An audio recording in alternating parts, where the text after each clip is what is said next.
بسم الله الرحمن الرحيم. السلام عليكم ورحمة الله وبركاته. الحمد لله رب العالمين، والصلاة والسلام على النبي الكريم الأمين سيدنا ونبينا محمد وعلى آله وأصحابه أجمعين، ومن سار على نهجه واقتفى أثره إلى يوم الدين وسلم تسليما كثيرا. أما بعد، فقال الله سبحانه وتعالى: يا أيها الذين آمنوا اتقوا الله حق تقاته ولا تموتن إلا وأنتم مسلمون. ثم أما بعد. kaum muslimin dan muslimat, Bapak Ibu, ikhwan dan akhwat serta ummahat yang semoga Allah Subhanahu wa taala selalu menjaga kita, memberikan kepada kita taufik, hidayah, inayah, berupa ilmu yang bermanfaat, rezeki yang halal, dan diterima semua amal kebajikan. Jemaah sekalian, mohon maaf hari ini qadar Allah telah sedikit kesiangan. Mohon maaf, baru saja sampai dari Solo. Jemaah yang Allah muliakan, alhamdulillah dan puji Allah Subhanahu wa taala, di pertemuan yang lalu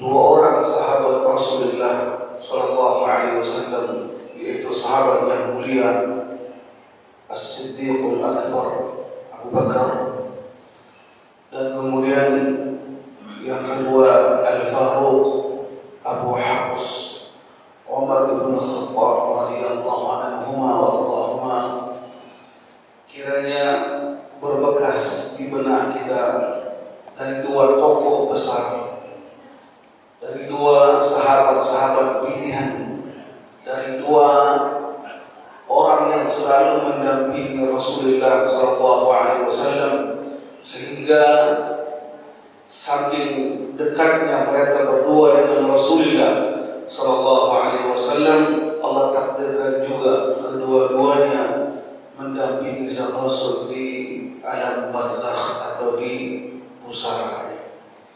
Kita telah menziarah ke makam Rasulullah SAW, selalu kita akan melewati kuburan As-Siddiq dan Al-Faruq.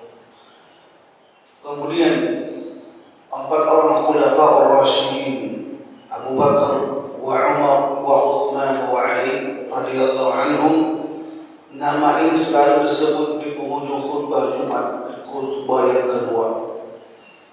Dari perkataan seorang khatib, ya Allahumma ta'ala khulafa'ur rasyidin al-mahdiyyin, ya Allah ridailah para khulafa ar-rasyidin yang empat orang, Abi Bakr wa Umar wa Uthman wa Ali.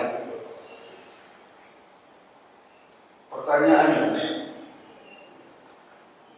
sejauh mana kita harus mempelajari bahkan mencintai semua para sahabat, wabil khususnya empat orang khulafa ar-rasyidin yang betul-betul pilihan dari Allah Subhanahu wa taala. Kita kenal dua orang sahabat besar, Abu Bakar dan Umar, merupakan mertua Rasulullah sallallahu alaihi wasallam. Abu Bakar punya seorang putri bernama Aisyah radhiyallahu anha, wa Umar radhiyallahu anhu punya seorang putri bernama Hafsah. Lalu kemudian sahabat Uthman yang akan kita pelajari di pagi yang mulia ini insyaallah, sahabat yang sangat terkenal dengan kedermawanannya, yang tentunya orang yang paling kaya di antara para sahabat. Dan ini sangat menakjubkan, ialah ada orang yang kaya raya, saleh dan dermawan. Kadang kita bertemu sama orang, ya ada yang kaya raya namun bakhil, bahkan sombong.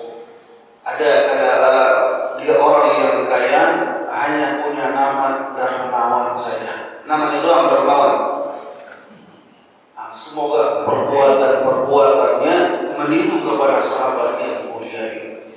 Yang keempat ialah sahabat Ali bin Abi Thalib Abul Hasan. Tidak lagi ada yang meragukannya tentang keimanannya. Bayangkan di usia 7 tahun dia telah masuk Islam. Setahun sebelumnya hidup di rumah Rasulullah sallallahu alaihi wasallam karena Nabi kita Muhammad ingin berbalas budi dengan pamannya Abu Thalib yang dahulu Abu Thalib mengasuh sang Rasul lebih kurang 17 tahun. Dari usia Nabi di usia 9 tahun sampai usia menikah 25 tahun diasuh, dibimbing dan dijaga oleh sahabat Abu Thalib radhiyallahu anhu. Kiranya Nabi kita pun orang yang paling pandai berbalas budi, beliau mengambil Ali bin Abi Thalib selaku anak angkatnya. Bayangkan di usia 6 tahun sudah tinggal di rumah Rasulullah sallallahu alaihi wasallam. Jemaah Allah muliakan, saya ulang kembali, 4 orang sahabat Khulafaur Rasyidin bukan karena hubungan menantu dan mertua, tapi yang lebih erat lagi ialah keimanan, keislaman serta perjuangan sahabat keempat ini yang luar biasa. Telah berlalu 2 orang sahabat Abu Bakar wa Umar, tentunya untuk melengkapi kita sekarang memasuki yaitu sahabat Dzun-Nurain Abu Abdullah atau yang lebih masyhur Abu Amr Utsman bin Affan radhiyallahu anhu. Sebelumnya kita baca ada barangkali 8 poin keutamaan kita mengenal para sahabat. Barangkali saya lupa untuk menyampaikannya. Poin yang pertama ialah maziyatus suhbati wa musyahadatu Rasulullah sallallahu alaihi wasallam. Ini yang pertama. Keutamaan besar yang diraih oleh para sahabat itu apa? Berteman dan menyaksikan hidup Rasulullah. Apa yang pertama? Berteman dan menyaksikan kehidupan Rasulullah sallallahu alaihi wasallam. Yang pertama. Yang kedua ialah fadilatus sabqi lil Islam. Keutamaan yaitu keutamaan lebih awal masuk Islam. Yang kedua, yang ketiga, khususiyatul dzarbi an hadrati Rasulullah sallallahu alaihi wasallam. Kekhususan membela Rasulullah sallallahu alaihi wasallam. Yang keberapa? Ketiga. Yang sekarang keempat ia fadilatul hijrati wal nusrati.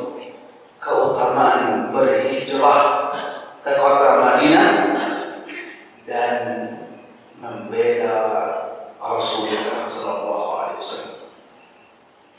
Yang kelima ialah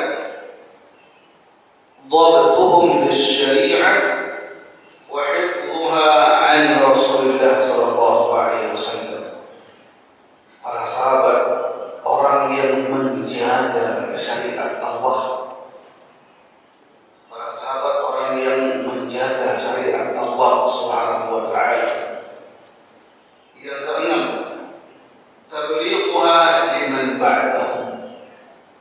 Satu generasi yaitu para sahabat menyampaikan agama kepada generasi setelahnya yaitu para tabi'in. Dan yang ketujuh ialah as-sarfu fil nafaqati fi awal Islam. Keutamaan berinfak dalam rangka membela Islam. Yang ke-8 terakhir ialah anna kulla khairin wa fadlin wa ilmin wa jihadin wa ma'rufin fu'ila fi syari'ati ila yaumil qiyamah. Artinya adalah ringkasnya setiap kebaikan yang dilakukan oleh umat ini, para sahabat mendapatkan jatah yang paling besar. Setiap kebaikan, para sahabat orang yang pertama dari Rasulullah, dari contoh Rasulullah, perintah Rasulullah, para sahabat adalah orang yang mengamalkan lalu mengajarkan kepada para tabi'in. Sehingga dari 8 hal inilah kita tertarik untuk terus mempelajari para sahabat Rasulullah SAW. Dari yang 8 poin, seandainya kita ambil 2 saja. Yang pertama ialah orang yang berteman, melihat, menyaksikan Rasulullah. Yang kedua, orang yang menjaga agama setelah wafatnya Rasulullah SAW. Contohnya panjang sekali, tapi bukan ini waktunya untuk kita menjelaskan. Kembali kepada awal kajian kita ialah siapa sahabat Utsman bin Affan radhiyallahu anhu yang diterangkan oleh para ulama. Beliau bernama Utsman bin Affan bin Abil As. Utsman bin Affan bin Abil As bin Umayyah bin Abdul Syams bin Abdi Manaf bin Qusay al-Qurashi al-Umawi. Beliau ini dengan sang Rasul bertemu dengan Abdul Syams. Ringkasnya begitu, tak punya papan tulis ya. Semoga lain kali ada. Ringkasnya begitu. Abdul Manaf merupakan anak dari Qusay. Qusay inilah orang yang dahulunya menyatukan semua kabilah-kabilah Quraisy. Diikuti oleh anaknya yang bernama Abdul Manaf. Jadi Qusay, Abdul Manaf. Abdul Manaf ini memiliki 4 orang anak. Yang pertama ialah Abdul Syams. Jangan diartikan kok menjadi hamba matahari, belum datang Islam saat itu. Abdul Syams merupakan anak tertua dari Abdul Manaf. Anak yang kedua bernama Hashim. Tahu Hashim? Yang kelak akan menjadi kakek Rasulullah yang kedua. Lihat, Rasulullah Muhammad bin Abdullah bin Abdullah bin Abdul Muttalib, kakek pertama bin Hashim. Bisa dipahami? Saya ulang. Abdul Syams, Abdul Manaf, anak yang kedua dari Abdul Syams, Hashim. Sudah. Yang ketiga ialah bernama Al-Muttalib. Ya, yang keempat bernama Naufal. Sudah. Dua saudara ini, Al-Muttalib dan Naufal, tidak memiliki banyak keturunan. Namun yang banyak ialah Abdul Syams dan Hashim. Coba fokus pada kedua ini. Sebab Abdul Syams dan Hashim. Dari Hashim ini ialah keluarlah anak yang sangat terkenal bernama Syaibah. Syaibah ini ibunya di kota Madinah, karena Hashim orang yang banyak berjalan alias bersafar. Ketika beliau tinggal di Madinah, Hashim ini dia menikah dengan salah seorang putri dari Bani Najjar. Sudah lahirlah anak bernama Syaibah, ganteng seperti bapaknya Hashim. Lalu Syaibah ditumbuh sampai usia lebih kurang 6 tahun. 6 tahun diambil oleh paman yang bernama Al-Muttalib. Tahu Al-Muttalib tadi? Katakan, wahai kakak ipar, saya ingin mengambil ponakanku, Syaibah, untuk saya bawa kembali ke kota Mekah. Kata ibunya, jangan, itu anak saya satu-satunya. Bapak sudah meninggal di Palestina. Jangan dong. Kata Al-Muttalib, ya kakak, karena saya ambil untuk mengembalikan dia ke kekuasaan besar. Hanya Al-Syaibah ini akan mewarisi kekuasaan besar di kota Mekah dari Hashim. Diambillah oleh Al-Muttalib dibawa pulang menuju Mekah. Ketika sampai di kota Mekah, apa kata orang? Al-Muttalib bawa anak. Dari mana? Nah, disebutlah Abdul Muttalib. Abdul Muttalib siapa? Hambanya si Muttalib. Sampai itulah Syaibah tadi yang masih 7 tahun usianya dipanggil dengan Abdul Muttalib. Abdul Muttalib. Bisa dipahami? Bisa ya? Berarti apa? Pertanyaan. Muhammad sallallahu alaihi wasallam bin Abdullah bin Abdul Muttalib. Al-Muttalib ini, Abdul Muttalib nama aslinya ialah Syaibah. Lahir di kota Madinah. Nah, dari Abdul Muttalib lahirlah anak lebih kurang 19 orang. Banyak. Abdul Muttalib inilah yang telah bernazar, jika saya mendapat anak 10 orang laki-laki, yang ke-10-nya saya akan sembelih. Untuk apa? Hadiah. Betul Pak, dapat anak 10 orang laki-laki. Dari mulai Abu Talib, Abdul Uzza, itu Abdul Muttalib, kemudian Abu Lahab, Hamzah, Al-Abbas, banyak anak Muttalib, termasuklah bapaknya Rasulullah bernama Abdullah. Ringkasnya ini dari Bani Hashim. Adapun dari anak cucu Abdul Syams yang bapaknya Abdul Manaf, sementara dalam sejarah disebutkan Hashim dengan Abdul Syams anaknya siapa? Abdul Manaf, mereka lahir dalam kondisi kembar. Jemaah, dari Bani Abdul Syams inilah lahir anak bernama Umayyah. Umayyah inilah kakeknya Utsman bin Affan radhiyallahu anhu, sekaligus kakeknya sahabat yang mulia Muawiyah bin Abi Sufyan. Sehingga Muawiyah bin Abi Sufyan, bapaknya Abu Sufyan, Utsman bin Affan dan yang lain-lainnya disebut dengan Bani Umayyah.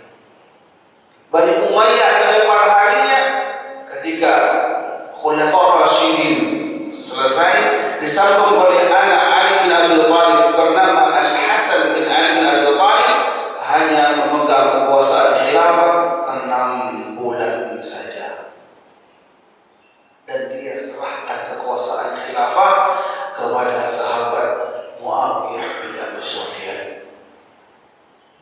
Bisa kembali. Lahirlah nanti Bani Umayyah yang lamanya lebih kurang 96 tahun. Bani Umayyah hampir 1 abad panjang. Bani Umayyah direbut kembali nanti oleh Bani Abbas. Daulah Abbasiyah, dinasti Abbasiyah. Bani Abbas dari anak cucu Al-Abbas bin Abdul Muttalib. Arti apa? 2 Bani Umayyah, Bani Hashim.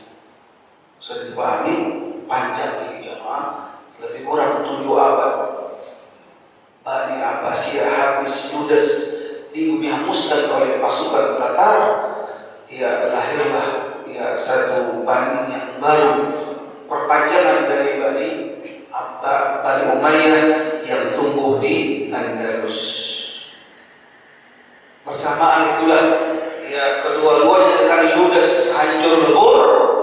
Lahirlah Bani Utsman atau Utsmaniyah di Turki, Istanbul.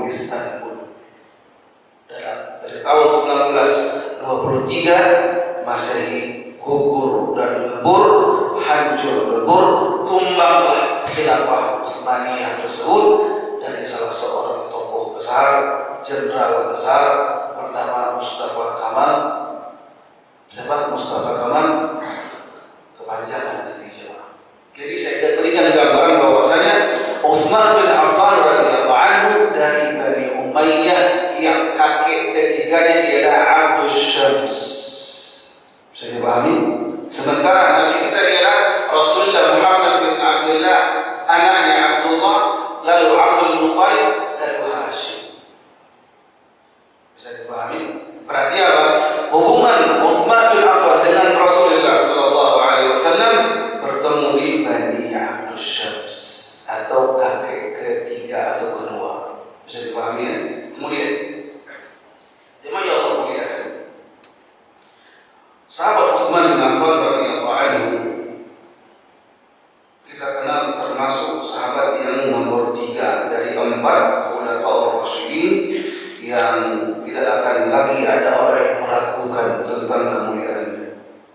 Kemudian kunyah. Tahu kunyah apa?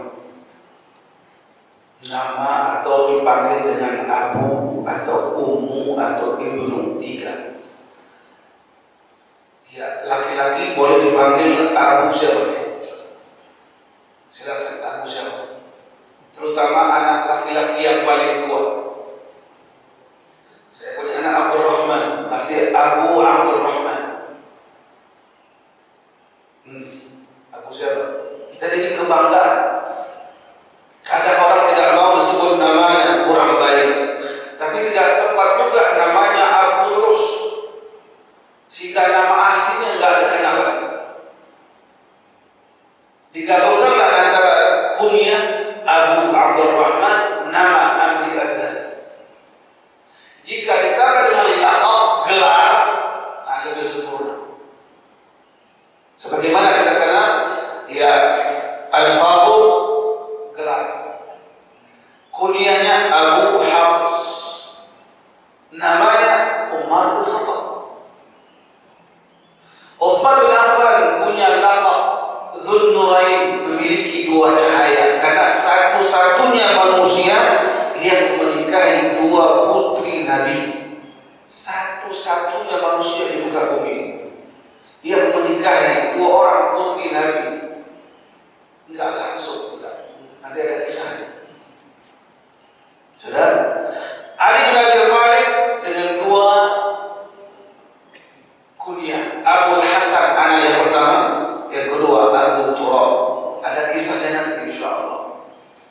Sudah, laqabnya ialah, ada yang tahu laqabnya Ali bin Abi Thalib? Ya maaf, saya pun lupa ya. Namanya Ali bin Abi Thalib. Dan yang lain banyak sekali. Mari jemaah, kunyahnya ialah Abu Abdillah atau Abu Amr. Abu Amr ini yang terkenal, dan orang Arab dia Abu Umar, Abu Amr, Abu Sa'id, Abu Zaid. Dia menyebut dengan bapak si fulan, anak laki-laki yang paling tua. Kalau anak perempuan yang paling tua, enggak apa-apa. Abu Hafsah, Abu Fatimah, Abu Aisyah, namun lebih bangga dan lebih gagah dengan anak laki-laki. Ini sah-sah saja. Kemudian laqab beliau, gelar ialah Dzun Nurain, karena beliau yang menikahi dua putri Rasulullah sallallahu alaihi wasallam. Yang pertama ketika, ini perlu perhatikan, dua orang putri Nabi sallallahu alaihi wasallam, Ruqayyah dan Ummu Kulthum. Yang paling tua ialah Zainab, menikah dengan salah seorang pembesar Quraisy pertama, Abul As. Tidak kita bahas dulu. Adapun dua orang putri Nabi, Ruqayyah dan Ummu Kulthum, yang bungsu Fatimah binti Rasulullah masih berusia 8 tahun saat. Jangan Allah muliakan, dua putri Nabi ini beliau nikahkan kepada kedua putra paman beliau untuk menjaga kekerabatan dari Bani Hashim. Ada yang tahu siapa paman beliau yang kelak menjadi musuh terbesar? Ini serunya kalau kita ada sejarah itu. Tetaplah Nabi menjaga kekerabatan. Dia nikahi dua putrinya kepada dua orang putra paman. Siapa paman ini? Abu Lahab. Sudah, Abu Jahal bukan paman Rasul karena dari Bani Makhzum, lain lagi. Abu Lahab dari Bani Hashim, dia namanya Abdul Uzza bin Abdul Muttalib bin Hashim bin Abdul Manaf bin Qusay. Ketika menikah, kebiasaan orang Arab menikah belum berhubungan badan, kadang-kadang 5 hari untuk persiapan. Akad sudah, ijab kabul sudah. Sebelum ia mengadakan atau satu atap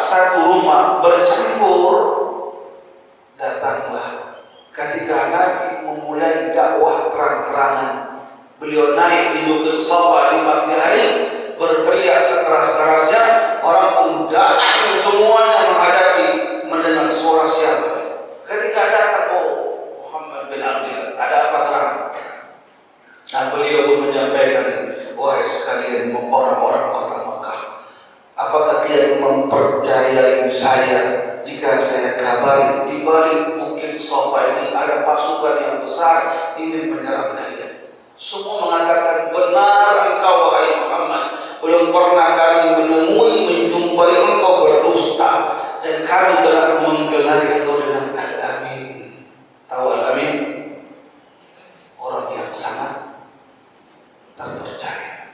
Kata beliau, wahai manusia sekalian, saya merupakan utusan Allah Subhanahu wa taala menyampaikan kepada kalian kabar gembira surga bagi yang mengikutiku, ancaman yang mengerikan neraka bagi yang tidak mengikuti aku.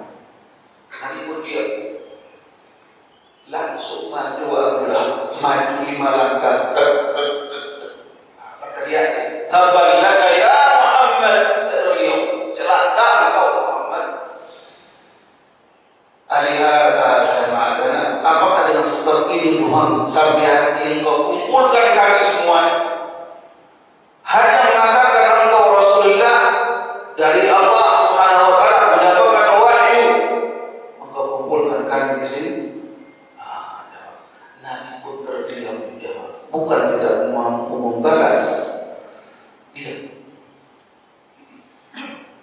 dalam diamnya beliau tidak butuh 1 menit, datanglah malaikat Jibril membalas berupa firman Allah, tabbat yada, jemaah, tabbat yada Allahu Akbar. Marah, bahkan disebutkan istrinya wa ra'atuhu hammalatan hatab. Ini dia paham dengan surah, dan dia pulang didatangi 2 putrinya. Haram bapak melihat wajah. Ini sumpah mengerikan. Haram bapak melihat engkau sampai engkau menceraikan 2 putri Muhammad. Saya juga belum paten baru Pak, belum pada pertama, masih menyiapkan peralatan kasur dan lemari ini. Tapi tegas Allah mengatakan, wahai kedua putraku, haram bapak melihatmu kalau belum engkau ceraikan 2 putri Muhammad. Nah, karena anaknya manut, dia cerai. Udah. Kembali 2 putri Rasul ke rumah Nabi kita Muhammad sallallahu alaihi wasallam. Hanya selang sepekan saja. Kenapa? Karena tidak dihubungi bertambah ada iddah. Betul? Nabi panggil Utsman bin Affan untuk menikah yang pertama. Siapa dia? Ruqayyah. Tidak sebarang orang Nabi memilih calon menantunya. Siapa? Utsman bin Affan radhiyallahu anhu. Bertahan lebih kurang 7 atau 8 tahun. Sampai nanti hijrah ke kota Makkah, Madinah. 2 tahun di sana meletuslah peperangan Badar. Ketika meletus tersebut, Utsman bin Affan menyediakan kuda ingin ikut berperang. Apa kata sahabat Rasulullah ya Utsman? Jangan ikut perang ya. Jaga istrimu yang lagi sakit keras. Nah, Utsman pun tak ikut. Sedih. Akan muncul orang-orang yang nanti membenci Utsman bin Affan di kemudian hari, mengatakan Utsman orang baik. Kenapa? Dia ikut perang Badar. Ya. Nabi mengatakan, wahai Utsman, jaga istrimu Ruqayyah sakit keras. Ini sejarahnya kita luruskan. Sehingga ketika dapat kabar dari tentara-tentara ini ke kota Madinah, Allah menangkan kaum muslimin dan Allah musnahkan orang-orang kafirin. Terbunuhlah Fir'aun yang besar Abu Jahal. 7 orang di dekat Quraisy mati di lembah Badar. Kabar datang kepada kota Madinah, kabar kemenangan. Sebaliknya sampai ke telinga Rasulullah, putri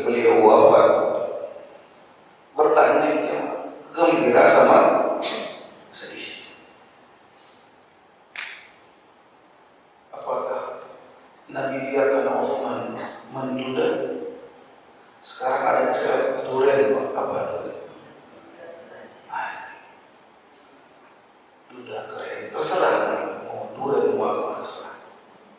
Jemaah Allah menyatakan tidak Nabi biarkan Utsman seorang diri. Sepekan lamanya dia nikahi yang kedua, yaitu Ummu Kulthum.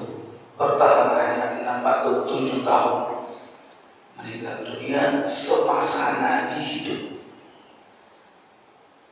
Sudah setahun ke depannya, tahun ke-8 Hijriah, setelah Fathu Makkah, wafatlah putri tertua bernama Zainab bintu Muhammad bin Abdullah sallallahu alaihi wasallam.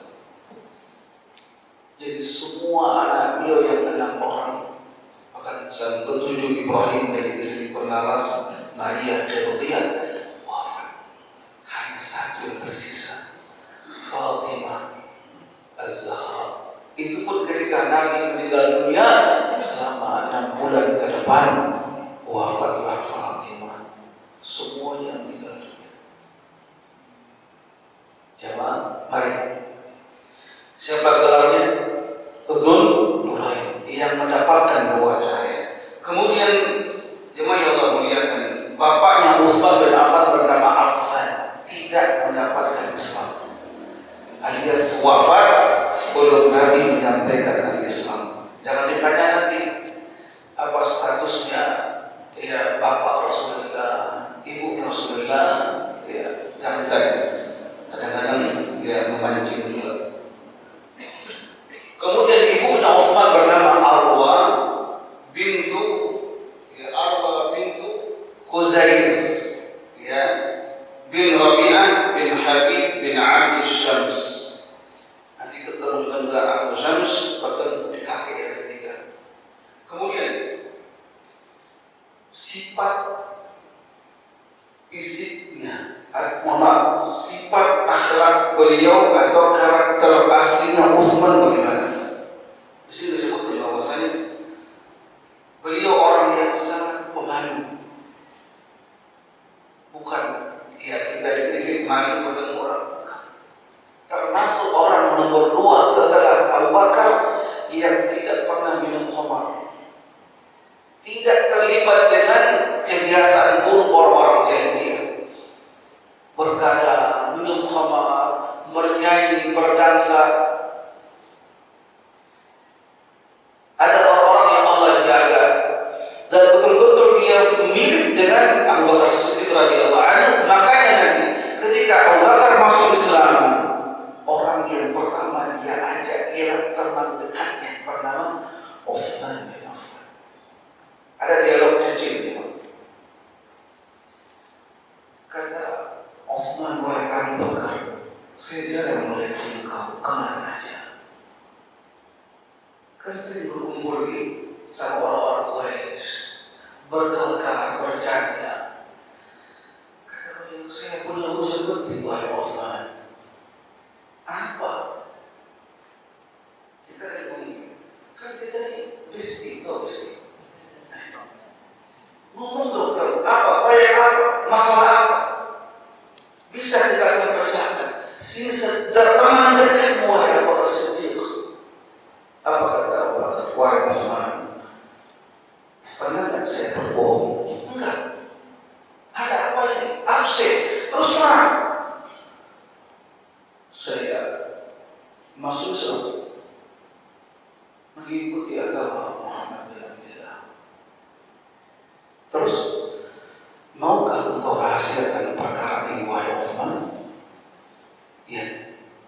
Langsung Utsman mengatakan, asyhadu an la ilaha illallah wa asyhadu annaka rasulullah, ketika belum dihadapan Nabi Muhammad sallallahu alaihi wasallam.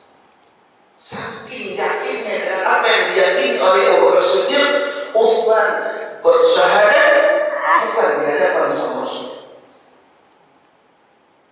Kenapa? Saking dekatnya dan akhlaknya mirip, dan sama memiliki kebiasaan berniaga atau bertiara, bisnis dan sukses.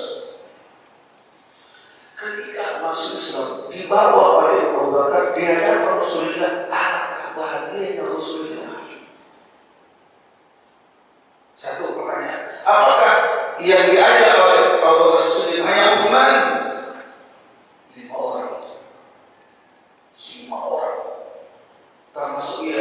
Utsman, lalu Abdurrahman bin Auf, lalu ya Sa'ad bin Abi Waqqas, yang kelima ya jemaah calon menantunya Abu Bakar Siddiq, anak muda berusia 16 tahun, Az-Zubair bin Al-Awwam. Bagaimana tidak senangnya hati Nabi ketika mendengar As-Siddiq Abu Bakar membawa 5 orang masuk Islam. Dari dakwahnya Abu Bakar telah kita pelajari sirah Abu Bakar Siddiq radhiyallahu anhu. Mari, jadi sifat dari ialah orangnya pemalu, kemudian akhlaknya baik, terjaga dari sifat-sifat tercela, jauh dari kebiasaan orang-orang jahiliyah, hura-hura, terkadang sepanjang malam minum khamar.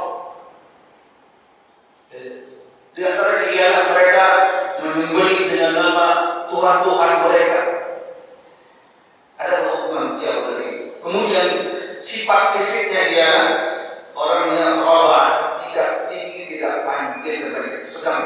Kemudian berwajah ganteng. Ganteng. Yang ketiga ialah raqiqul bashara, lembut dia punya kulit, tidak kasar. Afimul lihya, yang keempat lebat janggutnya. Nah, kita sebaliknya yang udah ada kita cukup, sehingga ini menyelisih sunnah Rasulullah SAW. Jangan dengarkan ada orang yang berbicara semakin panjang jadwal semakin malu tidak menjawabnya, malu tidak berbicara tentang hal ini. Sebaliknya, saya yang mengatakan semakin panjang jadwal semakin cerdas, lawannya cerdas. Dan tinggal saja apa kata orang, kita ingin mengamalkan sunnah Nabi. Kita berjemur bukan tren, keren, kata. Sangat mudah kita untuk mencukur, sangat mudah cari sirat, habis makan. Tapi dalam rangka mengamalkan 6 hadis Rasul, 6 hadis. Satu, perbuatan beliau ada fi'liyah, ada qauliyah. Apa yang ketiga? Takrir. Beliau ketika melihat seorang pendeta Nasrani datang menghadap beliau mau dialog dengan wajah lurus, beliau langsung memalingkan wajah. Itu Rasul. Lalu kata beliau, kami disuruh oleh Allah memanjangkan janggut dan merapikan kumis. Lalu ada lain mengatakan, ya kita yang ya Allah nggak kuat, belum kuat saya ini, berikan kesabaran. Lalu yang belum kuat untuk bagian buat menerima isi dan haya. Allah alam apa ujiannya. Mohon ya, kita yang masuk Allah belum mampu, wahai Allah. Kita yang merasa diri kita tidak mampu, janganlah lisan kita tajam mencela orang lain. Mari, saya kira ini ya pendapat yang objektif sekali. Mohon maaf, bukan memuji, silakan. Belum mampunya kita, tidak mampunya kita, tahan diri kita dan tahan lisan kita. Bagi yang telah ya Allah mudahkan untuk berjemur, pertahankan, bukan untuk menjadi kesombongan atau mengajak orang yang neraka. Bukan itu disuruh jemaah. Atau ketika dia keluar yang paling lunak surga ini, jangan. Bukan begitu Islam yang baik. Justru dengan kita sudah mengamalkan sunnah-sunnah Rasul ini, subhanallah, semakin tunduk, semakin tawadhu, semakin sering senyum, ramah, merangkul, selalu mendoakan kebaikan.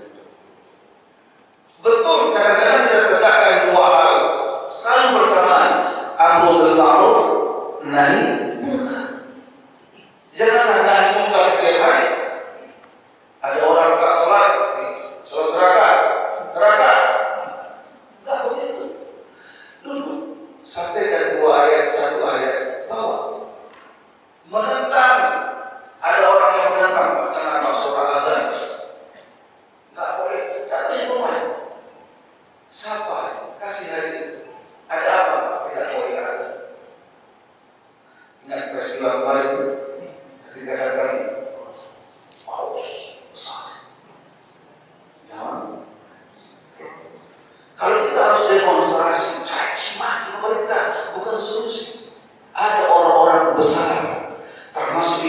lembaga resmi MUI bersuara, telepon, kirim surat WA. Kenapa? Masih terbuka untuk berdialog. Masih ada orang yang bersih jiwanya. Masih ada orang ketika berdialog ingin otak dan benaknya. Itu kita harapkan jemaah. Bukan bontok-bontokan, bertemu buang muka, kagak sapaan. Ayo manfaat kita mempelajari sirah. Sirah orang terhebat pertama Rasulullah. Yang kedua ialah 4 sahabat Rasulullah, khulafaur rasyidin, dijamin surga. Baik. Yang terakhir sirah fisik beliau ialah asma al-yaum azim al-karis. Asma al-yaum ialah berkulit sawo matang, tidak putih bersamakan atau gelap.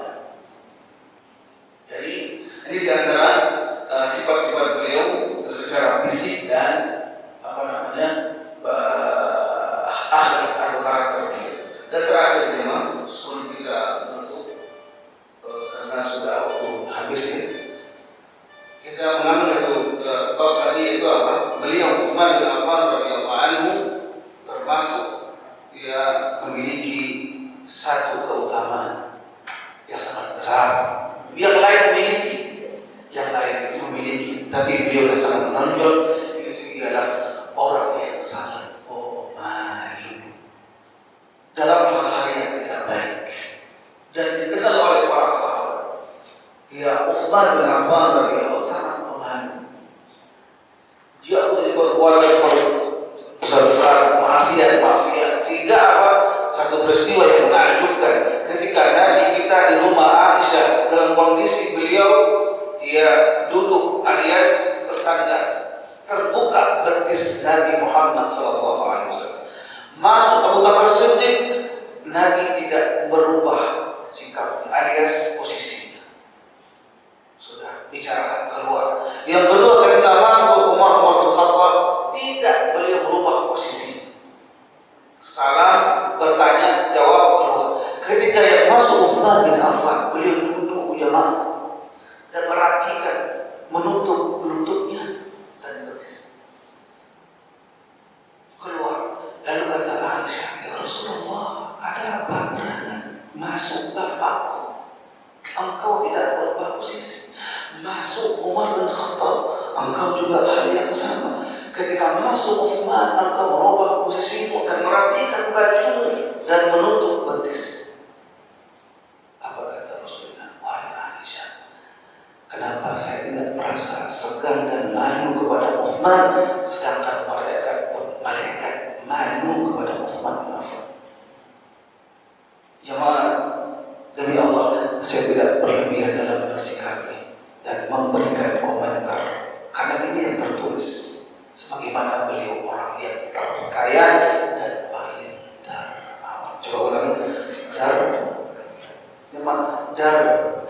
Kadang-kadang punya nama namanya Mas Darmawan.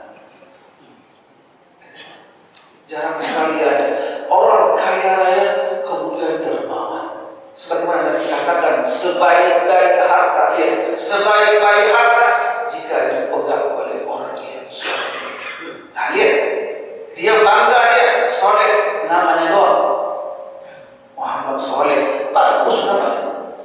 Tapi ketika dia bersikap dengan hartanya, mari jemaah yang muliakan, ini diantara sikap atau sifat-sifat Utsman bin Affan dari mulai keturunan beliau, nama beliau, laqab beliau, kunyah beliau, dan sifat-sifat fisik dan akhlak beliau secara global. InsyaAllah kita akan bertemu kembali di pertemuan yang kedua nanti di Oktober. InsyaAllah kita akan bahas bagaimana atau apa andil peran beliau semasa di kota Mekah. Saya ulangi, selama Nabi di kota Mekah 13 tahun, apa andilnya Utsman ini? Apa peran beliau? Apa karya beliau?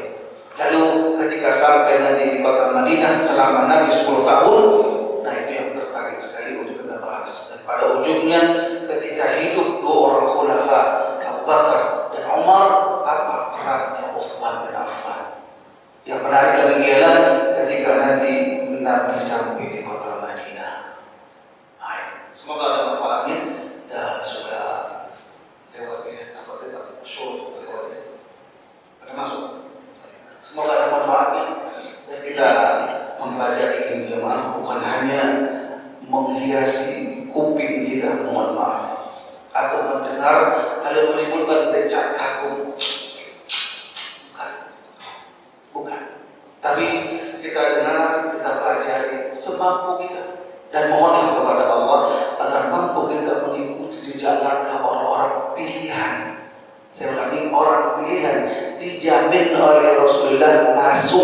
surga.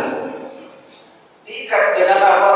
Dua orang mertua sang Rasul dan dua orang mertua menantu Rasulullah Sallallahu Alaihi Wasallam. Dan karya mereka sangat besar. Nanti Utsman bin Affan jemaah, orang yang kembali mengumpulkan Quran dalam satu mushaf. Dan dia kirim ke 6 negara pada hari itu. Sehingga hari ini terkenal dengan Ar-Rasm Al-Utsman atau Al-Mushaf Al-Imam, yaitu Utsman bin Affan. Karya beliau terbesar. Sehingga sampai dari orang lihat karya atau Mushaf Utsmani atau Rasm Al-Utsmani. Mari kita mohon kepada Allah Subhanahu wa taala, Allah yang Maha Luas rahmatnya, senantiasa merahmati kita semua. Allah yang Maha Luas ampunannya, yang mengampuni dosa-dosa kita, menutup semua aib-aib kita. Kita mohon kepada Allah agar kita selalu mendapatkan ilmu yang bermanfaat, rezeki yang halal, dan diterima semua kebajikan. Kita mohon kepada Allah agar diberikan usia yang panjang di atas ketaatan kepada Allah, dan diberikan harta yang luas, melimpah, keberkahan, dan menjadi penopang kita untuk mengumpulkan amal-amal yang saleh. Kita mohon kepada Allah agar kita mendapatkan anak yang saleh dan saleh, rezeki, kemudian harta dalam keberkahan. Dan kita mohon kepada Allah di akhir hayat kita mampu mengucapkan kalimat la ilaha illallah Muhammad Rasulullah Sallallahu Alaihi Wasallam, wafat dalam bentuk husnul khatimah. Selamat kita di dunia wal akhirah, selamat kita di alam barzakh dan di hari akhir. Dan kita mohon kepada Allah dari semua orang yang kita cintai, bahkan semua orang-orang muslim dan muslimat bersama-sama masuk ke surga Allah Subhanahu wa taala